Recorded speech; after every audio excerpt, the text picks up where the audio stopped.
بسم الله. السلام عليكم. walaalkayow walaashayay xalay adigoo caafimaad qaba baad seexatay, adigoo caafimaad qabana waa soo kacday. waxaad seexatay adigoo qalbigaagu degan yahay oo xoogaa amni dareemaya baad seexatay, adigoo sidii dareemayna waad soo kacday. waxaad soo kacday adigoo nool.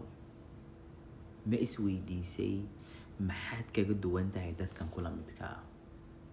intii aa hurday oo hurdada marba dhinac intuu ku daalo dhinaca kale aad isku rogosay, dad baan seexanin oo indhahoodii kusoo jeeda. dad baan seexanin oo xanuun haya awgii la seexan waaye. dad baan seexanin oo murug iyo dhib iyo culays ay dareemayaan awgii hurdadii kaga tagtay.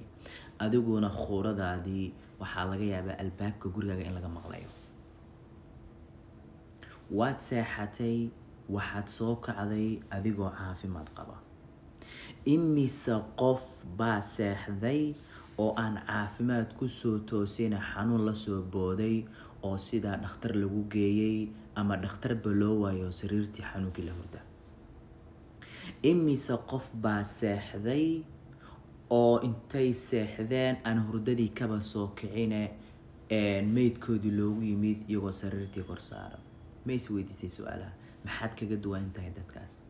mise ma isweydiisay nicmada ilaahay kuu galay ee kuu sameeyey ee kugu galladaystay ee korkaaga ku shubay? ma isweydiisay oo marna ma xasuusatay oo ma tiri alxamdulilah ilaahu adaa ii nicmeeyey, alxamdulilah ilaahu adaa wanaagan isiiyey, alxamdulilah ilaahu adaa dadka iga fadalay ma tiri? mise waxay kuu noqotayba dhaqan caadi ah oo dhaqamaadka la sameeya kamidayba kuu tahayba? maba dareensanidba inay tahay nicmo rabbaani ah oo rabbi kuu galladaystay. maba dareensanidba dadkan culeysyada iyo dhibku haystaan ee adiga kula midka ama dareemaysid miya?